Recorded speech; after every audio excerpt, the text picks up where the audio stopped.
this meeting to order, the City Commission special meeting, July 29th, 2020.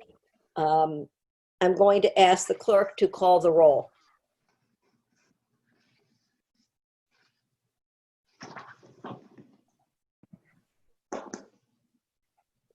Did I freeze? Yes, you did. I'm going to ask the clerk to call the roll. Okay. Mayor White. Vice Mayor Weinberg. Here. Commissioner Landman. Here. Commissioner Dr. Marks. Here.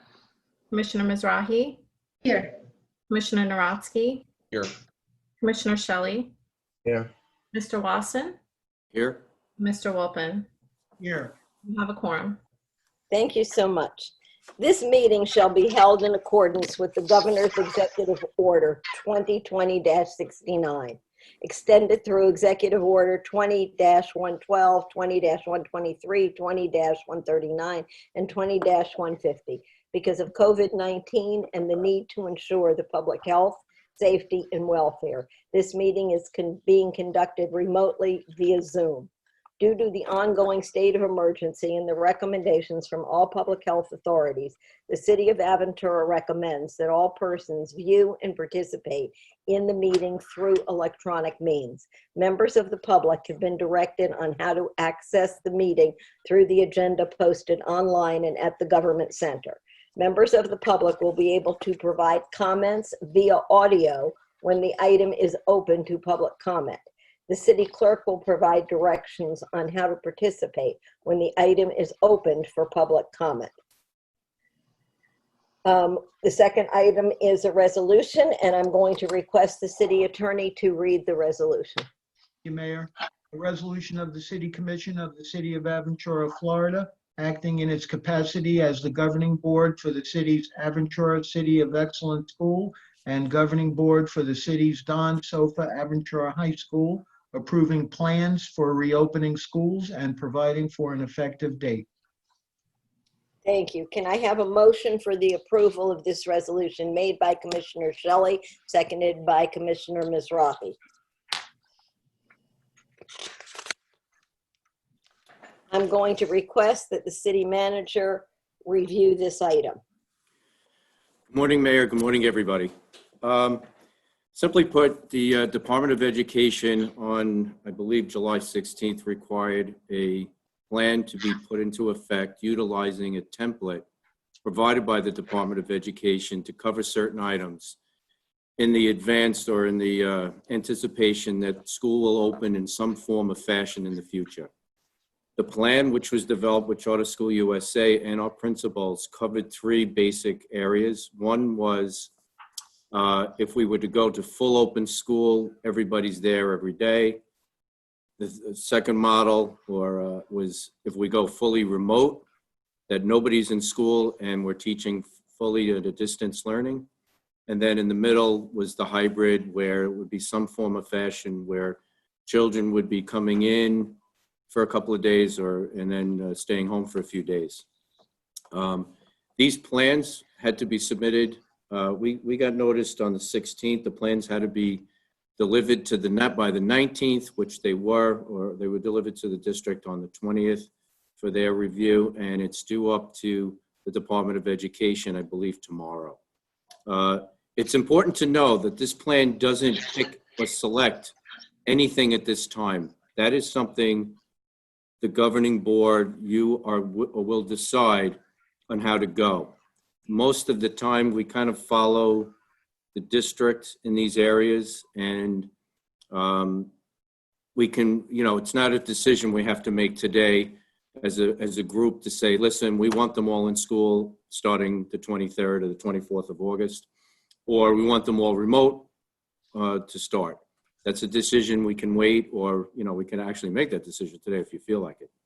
I believe the mayor that the school board is going to have a meeting today at 3 o'clock, the Miami-Dade School Board, and they will be probably talking about this issue, and maybe, who knows, maybe even giving some guidance on that. I know a lot of the other school districts, Broward County and a few others, have really indicated that they're going to go remote learning in the beginning, at least in the beginning of school, just to kind of be on the safe side, and hopefully after 9 or 10 weeks, the numbers will be down and people will have more confidence to send their children to school. That's my brief explanation. These, like I said, these plans kind of just describe what the Department of Education wanted. And it was a template that everybody would generally follow. So with that said, I don't know if Rachel, if you wanted to add anything to that, or if any of the principals did. Let me ask this. We have a number of people from Charter USA on the phone call, and the plan is the document is a very long document. So does anyone, and then I'll go to the commission. Does anyone from Charter USA want to comment on the document? Mayor, just a point of clarification, if I may. Commissioner Shelley, That's all. I'm not going to just. go ahead.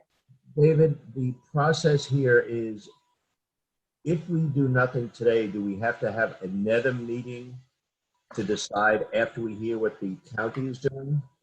Or can we vote today to do whatever the county is doing, or a hybrid?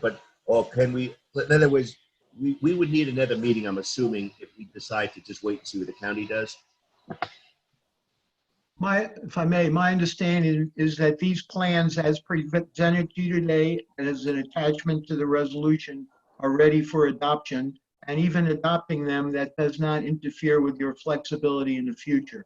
So it's appropriate, in my opinion, to adopt these today, and you could always make whatever further adjustments are needed, if any, in the future.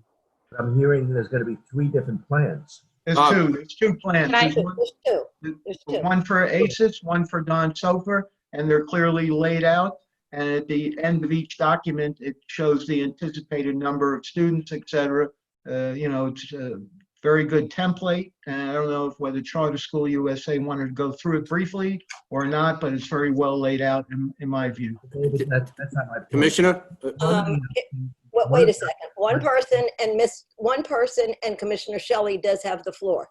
Yeah, the question I'm asking, though, is if we as a commission decide to, let's say, not open, then all those plans that I'm going to hear from Charter may or may not have any bearing on what we're talking about. But what I'm saying is, if the county decides not to open, we would have to then come back and decide whether we want to follow their plan or not. That's the question I'm asking. My understanding is the governor has said schools will open. He's granted Dade County particularly a lot of flexibility based on his visit. But somehow or some way, that's what these plans say, how we are going to open. Runcie has been very public. Broward County will open 100% virtual online. Okay, now there's nothing that would prevent him on August 20th, to say, well, the numbers have gone down and now we will let kids come back to school. My understanding is that both counties are telling teachers and principals to prepare for both, because the content is the same. You know, how it's delivered is different. Okay. We can make, again, from reading it, we do not, although we have in the past, almost 100%, we do not have to follow anybody's calendar. We can create our own. And I believe that the parents are the ones that are going to be deciding about the model. But I'd like Charter USA to weigh in on this part, if it's all right, Commissioner Shelley. Is that all right? Yes, thank you, Mayor. Okay. Hi, good morning. This is Rachel. I can speak to that. Is there a way to turn my camera on or no? It's in your lower left. Did you Perfect. turn her camera on? Thank you. Okay. Thank you very much. Hi, Thank good you. morning, everyone. So what we are asking for today is for approval on the plan that is in alignment with the governor's order. So the executive order does require that we submit a plan that includes 5 days in person. And so when you approve the plan today, what you're approving are these different models so that we can provide choices to our families. The actual implementation of that plan and whether or not you decide to execute all 3 models on day 1 of school, that decision does not need to be made today. What we need today is for the approval of that is in alignment with the executive order that shows that we will provide choices to families. But if you determine 3 days before school starts or 1 day after school starts that the numbers have spiked in the city of Aventura, then you as a commission do have the right to reconvene and say at that time that we want to do remote only. And so what really makes it a little bit better and easier for you is that a district is bound by a larger geographic area. And so when they're making a decision as to whether or not they're going to be remote only or in person, they have to consider the entire geographic reach. You only need to think about what's happening within the city of Aventura. And so what we're recommending is that we move forward with the options for our families, because as the data is showing, some of the families are choosing or would like to choose to send their children in person. However, you continue to monitor the numbers, and that at a later time, you can make that decision as to whether or not you want to include the in-person when school starts, or if you want to go mobile only. But that decision does not need to be made today. I hope that explains it. Okay, Commissioner Mizrahi. Yes, thank you. Rachel, I understand that regardless of if they go virtual or they go in person, every teacher has to make arrangements to be in school, right? Correct. Okay, so they will be doing the virtual from school and not from the home. Correct, unless there are extenuating circumstances that they will be addressed on a case-by-case basis with HR. Okay, thank you. Commissioner Landman. Then Commissioner Narotsky. Yeah, so first of all, Miami-Dade County will be making an announcement this afternoon. So I almost wish we would have had this meeting tomorrow, but it's okay. And obviously I understand what you're saying about the geographic and the scalability of, you know, the educational programs, but I have a question. Do you know what, or have they announced other charter schools or private schools, like what they're doing, because that's kind of comparable. And so have they announced, and then, oh my God, what was my other question? I don't even remember. Okay, I'll come back to you. But yeah, have we been looking at what other, Yes. comparable entities are doing? So as of today, the Archdiocese in Miami-Dade County has indicated that they are opening in person. I do know the Hillel Day School is starting virtually. And then some of the charter schools have said that they're waiting to hear from the superintendent before they make that determination. Okay, So and then, it really okay, varies. I just remembered. I know we said we could, wait and see, but we kind of need to give families an opportunity to plan as much as possible. So I think, of course we don't have to decide today, and I do want to hear about families and the preference. I saw it in the presentation, but we do have to make a decision sooner than later so that families can properly plan for the start of the school year. Thank you. Commissioner Narotsky. Just a quick question for David on the legal side of things. Is there any, God forbid a teacher were to become sick because we made them, can you elaborate? Well, we're just following state law and doing our duty. I don't see any additional liability for the city in its role as the, as the owner of the school. Thank you. Thank you. Commissioner Landman. I was reviewing the plans, and one of the things that we talk about is temperature checks at the school.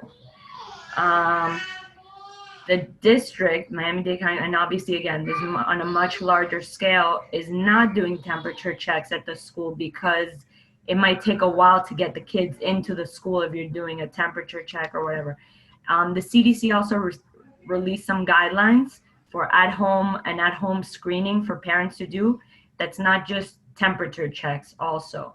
Can we maybe incorporate that into our plan, recommending that at-home screening for parents, which includes, asking about symptoms and all of that, and then just review the temperature checks and see if it still makes sense for us to do it at our schools or request that the parents do it at the at-home screening?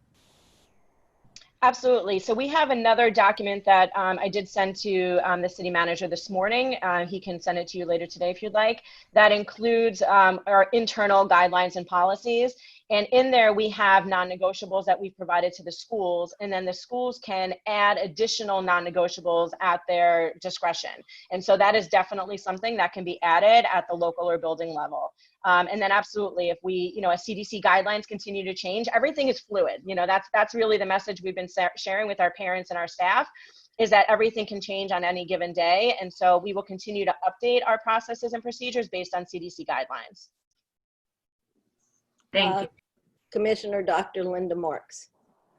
So in reading this document, it is literally just a template, just for the rest of the commission. This is not an operational plan because it's not specific to our schools. It's something that meets a state requirement. In no way is this really anything that's going to actually be a plan to get our kids moving into whatever mode we have. So I think we have two separate issues here. One is the resolution is literally to approve this plan. And the plan does not give the specifics that we need for our schools. That's something separate. And I think we're mixing the two together right now.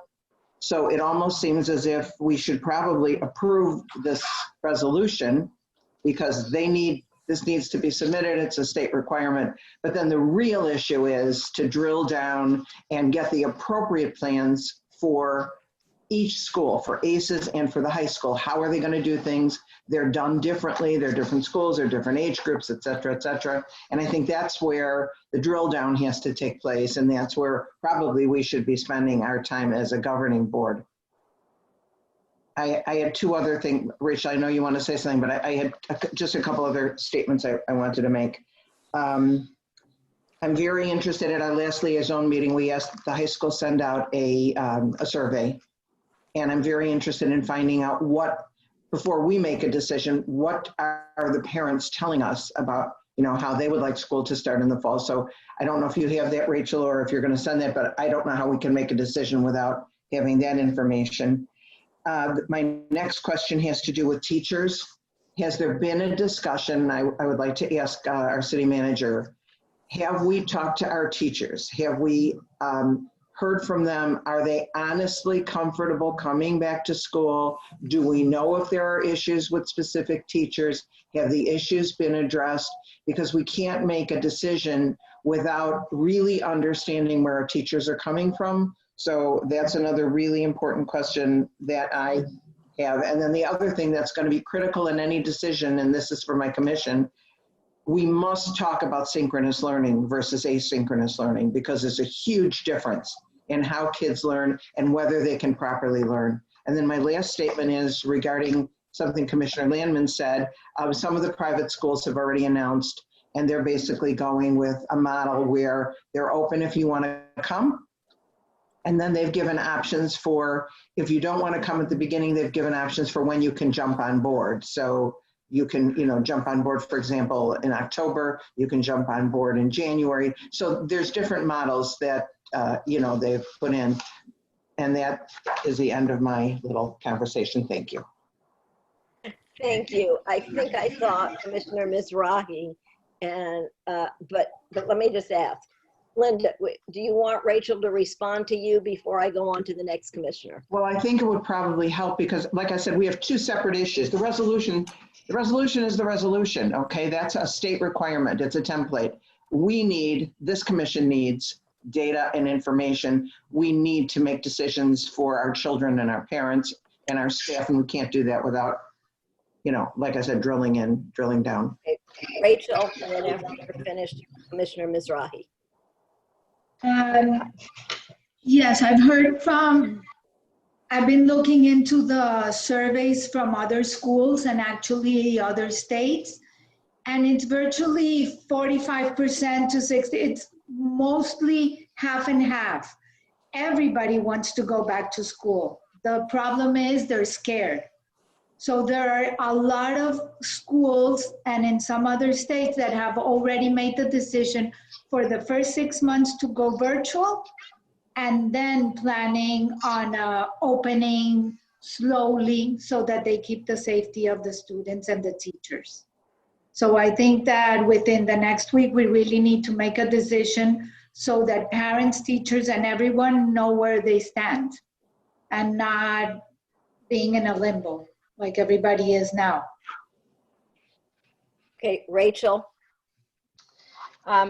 All right, so for the first one, I tried to make notes, Dr. Marks, of everything you said. For the first one, we do have those internal planning documents. So the first one is the one I mentioned just before that was sent to the city manager. That is at a higher level. And now the principals, they received that last week. We did a training with the principals last week on that document. They are now taking that and identifying what does that look like at their individual buildings. So we definitely can come back to the commission with more detailed plans that are building specific. A lot of the principals, or these two specifically as well, are also incorporating teachers into part of this decision making in this document. So for example, arrival and dismissal, we've given certain guidelines. What does that look like at Don Sofer? What does that look like at ACES? So they are working with teams of teachers to identify what are those processes. We've also provided to the leaders a COVID policies and procedures guideline that is a little bit separate from just regular building day to day. And at the back of that document, there is a portion that the principals have to fill out that identifies as well, what does this look like at their building? So those are all documents that we can definitely come back to the commission and present so that you can see specifically at each building how those policies and procedures and guidelines are being executed.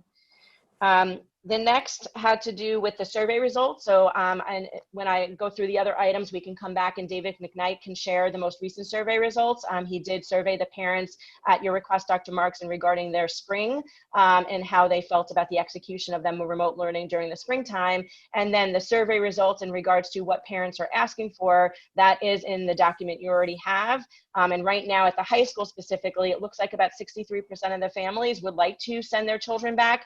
About 30% would like to send them back 5 days, and about 27% would like to send them back 2 days a week. So that way, Commissioner Mizrahi was talking about it, like it eases them in.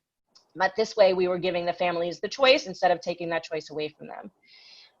Surveying teachers. So I know that both principals have also been in regular conversation with the teachers to understand how they're feeling and to address their concerns and their anxieties. And that's why including them in some of the decision making for that safety protocols is really helpful because it helps them feel more comfortable. We do have, as an organization at the CSUSA level, we do have a teacher survey that is going out shortly that is very similar to the one that Miami-Dade did, that asks a lot of questions about their ability to physically come back to work, what impediments they might have, as well as their comfort level in the tools and resources that we're providing so that we can help gear their professional development a little bit better. Asynchronous versus synchronous learning. So when you see the internal document that I sent to the city manager this morning, at the end of that document and pretty much throughout that document, we talk about our expectations in a balance of synchronous versus asynchronous instruction, because our expectation is that the at-home learning mirrors the in-home learning, and that it should not be 100% asynchronous and it shouldn't be 100% synchronous. So there is a balance of both that we expect happening throughout the day. In the springtime, we were responding to a crisis, and so there was a lot more compassion and grace and flexibility with the children's interaction in their learning. This fall, it's a choice and a decision that families are making, and this is their full school and this is their learning, and so our expectations are a little bit stronger with the amount of time and minutes that they're part of their instruction. That is actually part of the governor's orders and expectation, is that if children are at home, it must mirror the instructional minutes that are happening at school. So we lay all of that out in that internal guide. And then the last one regarding the private school options, I definitely agree. A lot of the private schools, with the exception of the Hillel that we've heard of, are offering the options to families, and that's why it was our recommendation to provide the options to the families of the city of Aventura as well. Okay, I don't know if you want Manager. Mr. McKnight Yeah, to but just- answer the One survey second. questions. Just before David talks about the survey, I just wanted to let you know that we are working with the schools regarding opening, and particularly with building enhancements, planning for what if an AC went down, what kind of air circulation could we plan or get in place very quickly, talking about removing furniture out of the classroom now so that if they open up, we'll be able to socially space everybody out. So removing furniture that it's nice to have in the room, but it's not necessary. it gives them a lot more flexibility as far as putting the kids in the classroom. So I just want to let you know there is other stuff going on. We don't know what's going to happen, as Rachel said, but we'll be prepared for any option that does come our way. Vice Mayor Weinberg. I just, I guess more of an observation. I'm just anticipating if we're requiring the teachers to be on site, and yet a lot of schools are doing virtual learning, then there are going to be situations where they have children, school-age children that are at home, and they need to be there with them. There's going to be some kind of an issue that I think we need to anticipate in advance. And then just one other comment, Commissioner Landman, we have a long-standing Zoom policy at the commission where one of your girls has to appear at every meeting. So we're 30 minutes in and we haven't seen her yet. So please take I've heard care. her. I heard her once. They're gone. They're not here. But I'll try. All right. Commissioner Landman, Commissioner Mizrahi. Commissioner Landman. Yeah, Commissioner Dr. Marks can go first. I just forgot what I was going to say again. I don't know what's wrong with me. Go ahead. You're too young for that. Commissioner Mizrahi, then Commissioner Marks. You want to go first, Linda? Now, you've been recognized. Oh, okay. No, Howard, what you were talking about, taking care of the kids, I've been talking to Ron.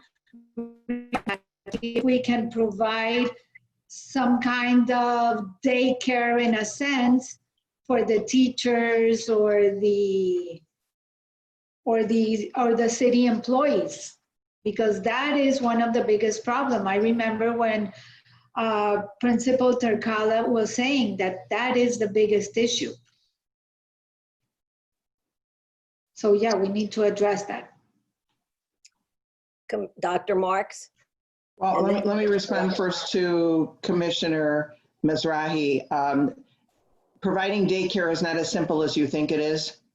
First of all, especially we've got COVID going on, and so that's adding another layer of potential drama and potential spreading of something. So I would ask that we think long and hard about that. But what I'm asking the mayor is as follows.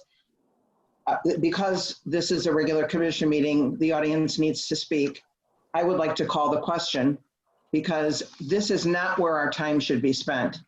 We need to see the internal documents. We need to analyze what is going on really at each school. We need to have the data about, the surveys, and this, we're taking it.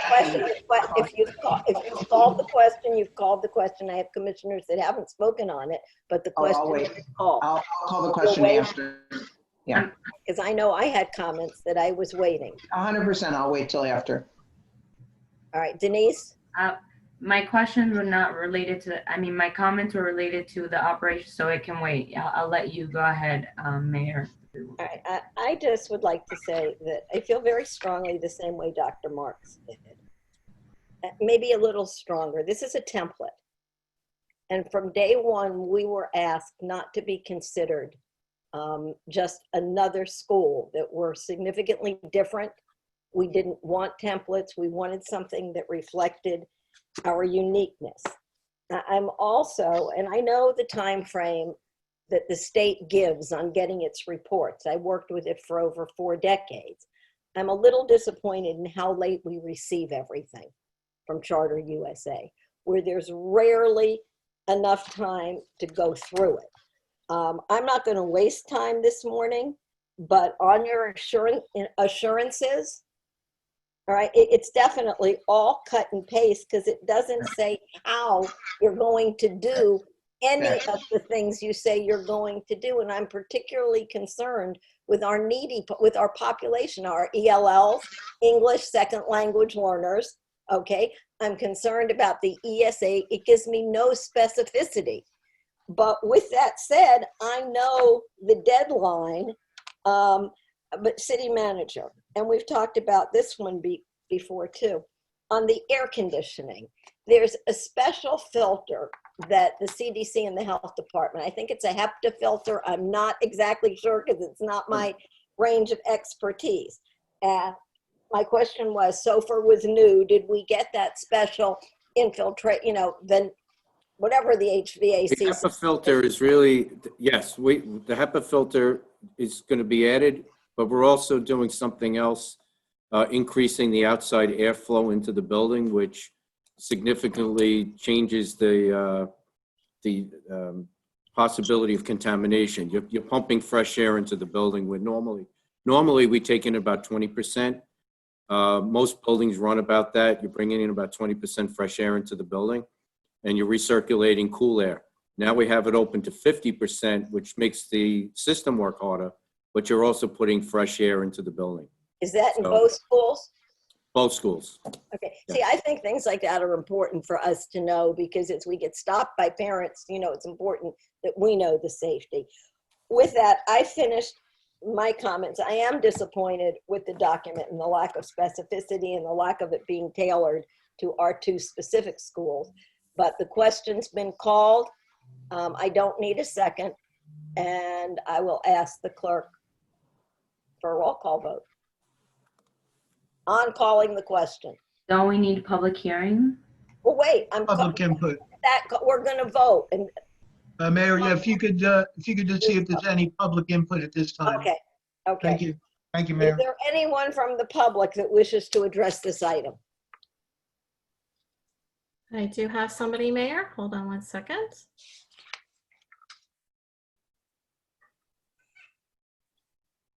Ms. Elias, please state your name and address for the record. You have 3 minutes to provide comments. Good morning. My name is Ellen Elias. I live at 21224 Harbor Way, Aventura, Florida, 33180.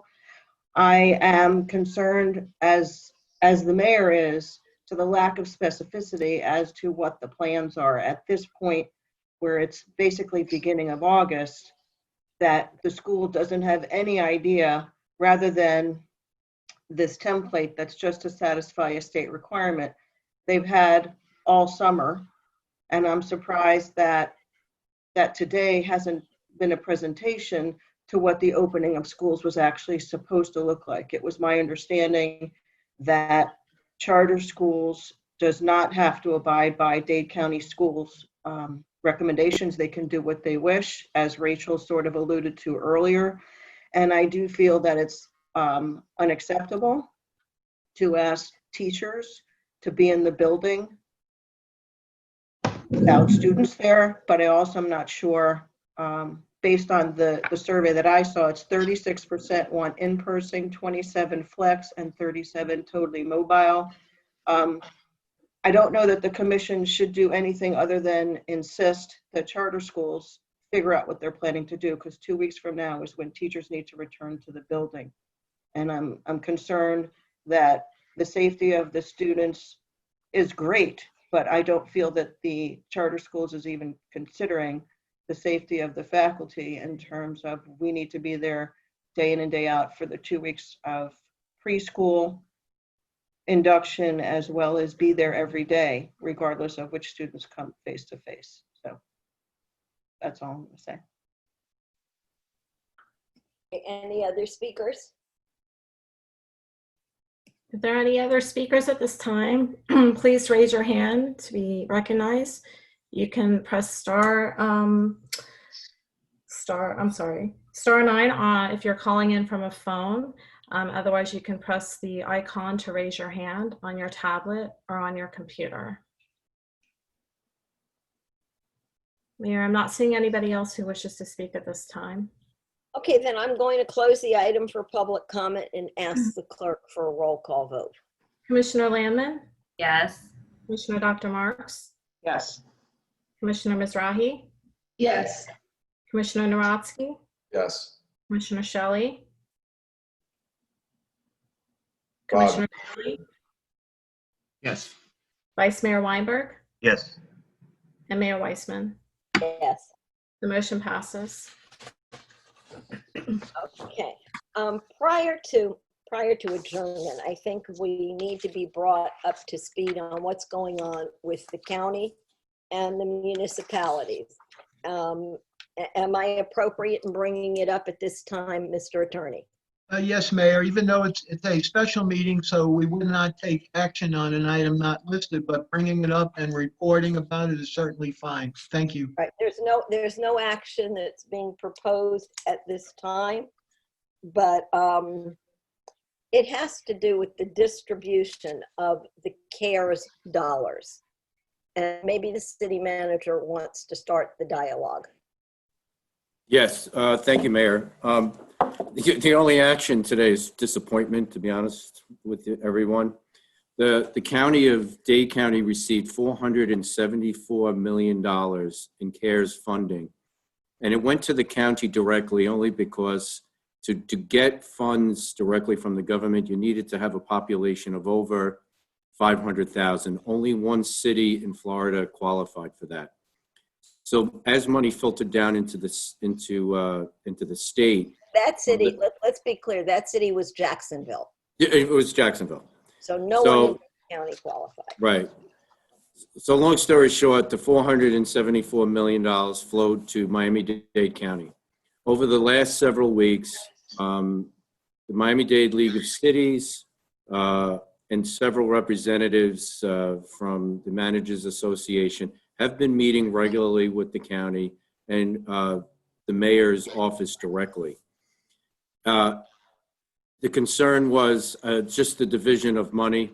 It was, I want to say we were led to believe strongly, and it was in good faith, I say good faith negotiation, that the cities and municipalities would receive approximately $120 million, and that $120 million would be divided based on population. For us, the city of Aventura, using the population model, we would have received or been eligible to receive up to $3.1 million.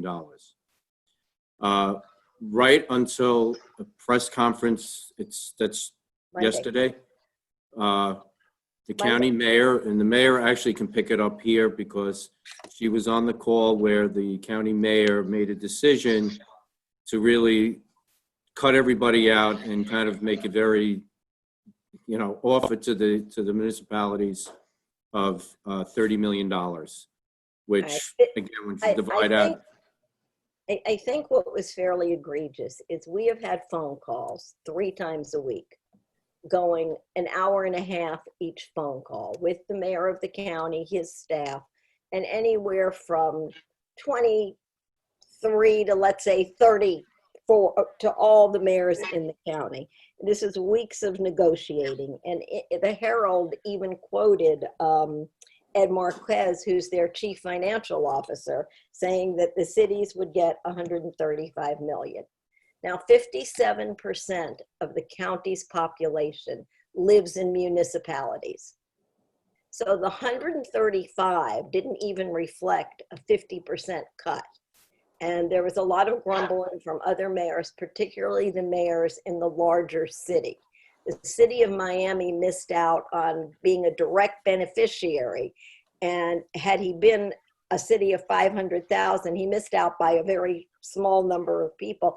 His take would have been 80 million just for that city. With the 135 million, he would have been cut to 40 million. Again, no one was really complaining about the 135 million. It seemed that we were all fairly agreed to it. Ron was on his set of calls, sometimes with me, sometimes with the managers. The legal people were talking. It was a done deal. And then Monday at the county commission meeting, and it just ironically, the coastal mayors, that's all the mayors in the Northeast, from Golden Beach, Aventura, all the way to Miami Beach. We have a weekly call because we have an awful lot of issues that interconnect, as you would all understand. In the middle of that call, we started texting our city commissioner, our county commissioner, because the county was discussing this at that point in time. And the county mayor then made a pronouncement that his recommendation would be that the cities only get 30 million. So in 1 second, it went from 135 million to 30 million for all the cities. And they started rapidly allocating dollars, sometimes 20 million, millions of dollars to CBOs. And CBOs are community-based organizations. Some of these organizations have not been in existence very many years, and their accountability is rather dubious. But the other tacit comment was that the cities don't know how to use the money or spend it, but the CBOs do. So the mayors felt entirely that for 3 months we've been entirely disrespected, given the amount of time and energy and meetings that have taken place about the CARES dollars. And at this moment in time, I would like our city attorney, because I talked to him last night and sent some documents to him, but I know that there will be a mayor's press conference tomorrow, probably at the City of Miami City Hall. They want to get all 100% of the municipalities supporting this, because it's the same thing when we talk about home rule and Tallahassee taking our ability to manage. Well, this is what the county's doing. It's saying to the cities, you don't know what to do, and we don't trust you to do it. So we're going to do it all, and it just has not sat well. So I'm sure you're going to read about it in the Herald. Some county commissioners are taking very aggressive stands. Again, like you would expect, some strongly in favor of municipalities. And don't forget, it's an election. So everything is super, super political. And there are at least 2 county commissioners that do not have any municipalities in their district. So they've got no reason to, to change their votes at all. And what, David, do you want to weigh in on it with what I sent? Yes, thank you, Mayor. Just briefly, some city attorneys, the attorneys of certain cities are having discussions about potential attempts at legal challenges against the county concerning the distribution of these federal funds. My partner, David Tulsis, will be monitoring one of those calls later this morning, and we'll have to see what comes from that. And there's been some reports that certain of the cities are considering filing a suit against the county to get a proper or equitable distribution of these CARES funds. I'm sure the county will, aggressively defend that. And unfortunately, one of the things in the county's favor is that the federal treasury regulations put the ball in the county's court at this time, at least. Commissioner Shelley?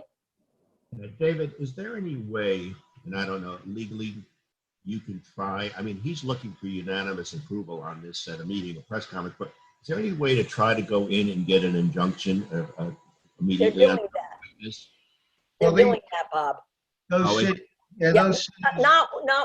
we, but the league is meeting with the group of attorneys today, and they are going in to try and get an injunction on the money, because what's happening is the county is spending it right now. They're writing checks right now, and we'll wind up where, you might have prevailed, but there's no money left. So that's exactly what they are doing. Right. As I mentioned, my partner, David Tulsis, will be monitoring that legal strategy discussion today. Thank you. But I would strongly ask, and Howard, you'll be next. I would strongly ask all of you, we have a commissioner that represents us. We need to let her know what our opinion is. I'll tell you, she's been inundated with texts, and I think she's being supportive. You need to look at the other commissioners, because remember, out of 13, it takes a vote of 7. And again, a political year, and find out which commissioners were supporting cities and which weren't. And it never hurts to call their offices. I will tell you, I have never seen, I've rarely seen my city manager as upset as he was, because I cannot tell you the amount of work we have put into this. And Ron and Brian, and all of the departments, because when you deal with the federal government, And part of this is FEMA reimbursables, and part of it is the CARES Act. Every I has to be dotted, every T has to be crossed. And the disrespect is palatable. You'll read about it. And because we were having this meeting, I at least wanted you to hear what was happening so you'd have a better understanding. Vice Mayor Weinberg. Mayor, thanks for bringing this up and for being involved. This is very, very important. And I just wanted to let the commission know so that you are aware, as your representative, as your board member on the Miami-Dade County League of Cities, I voted yes on behalf of Aventura in support of the resolution which we adopted, calling on the county to do the right thing and to divide the monies pro rata based on population. So we are aligned with our sister cities in asking the county to do the right thing. Any other commissioner? Mayor, just to give everybody an idea, Aventura was one of the first, it was the first city to apply for FEMA funds, because we were told early on that the county would be looking at, if, you know, when you put in for any reimbursement, anything from that would be eligible for FEMA reimbursement would come off, you know, you'd have to see if you could get money from them first. That was done. The police department has submitted for a grant for funds for PPE. You know, we've tracked every dollar we've spent. We had everything, and we were the first persons to submit into the county. So it was really, I still can't get it over how it was done. I mean, it really was stabbed in the back. That's the only way to describe it. Sorry. All right, we will keep you posted, and I will ask that the city manager forward the League of City communications, you know, starting today with whatever gets updated to the commissioners so they can be in on the loop. Commissioner Dr. Linda Marks. Mayor, I would just like to speak to something different after we're done with the discussion about the county. I'm done with the county. I think we're done. We're all done with the county right now. I think that it is absolutely critical that we get the appropriate documentation from our schools, that we have an opportunity to look at this documentation, that this documentation be very detailed and specific to ACES and DONSO for high school, and that we plan to come together sooner rather than later. I can't even imagine if parents are on this call right now, we can't see that, but we're literally ending the call as we began the call with absolutely no information for our parents or our teachers or our staff. And I'm very uncomfortable with that. And I think that I would like to see this sooner rather than later. Commissioner Mizrahi. Yes, on another note, I know that we're starting testing again in waterways next week, but I wanted to ask if we can look into the possibility of a testing for kids. I know that they do not test under 18, but all the calls that I'm getting this week is about children. And the fact that there is literally very few places that can test kids. So Just so you know, our lab, when I asked about it, because the blood draw, I don't think it's a stick. They actually draw blood for the rapid test. It's a little different. So that's why they required that to be done by a pediatrician or in a doctor's office. That was the answer I got. Okay, Commissioner Naratsky, and then Commissioner Lambert. Just so everybody is aware, in addition to the site that is being referenced for testing, there has been, over the last couple of weeks, a site set up in the Nordstrom parking lot by the bus terminal where they're doing the nasal, and that's about a 48-hour turnaround. So those are open, and I've done it myself, and the line was not too bad. Not too bad. And that site is run by the Federal Department of Emergency Management. So it's Right. Yeah, the government actually called me. I got a call from the state asking if my results were and if I was feeling okay. That's good. But do they test kids? Because we haven't. Commissioner Lamb, excuse me, Commissioner Lamb was recognized next. Sorry. They don't test kids that's for 18 and over. But I wanted to go back to Dr. Marks. I agree with her. So can we, I guess, make a motion to set up another It's a meeting? special meeting, and if I Okay. understood the attorney right, I mean, the city manager's hearing everything, so I'm sure he's going to As bring soon it. as I get the plans, we'll set a meeting and Can't Okay, take the official perfect. action. Wait, right one now. more thing. Yes, Speaking of FEMA, I hope we're monitoring this cyclone, tropical storm, whatever, because we're still in its trajectory. So if we can just make sure. Denise, I don't know what you're talking about. I'm not sure what else we can handle, but hey, I just want to make sure, Listen. everyone's aware. So Okay. keep us posted. We are tracking it. Police department's on board and Public Works is, we got all our ducks in a row. Thank you. okay. Dr. Marks? Sorry. Ron, or whoever, it was someone who said, as soon as we get the information, no.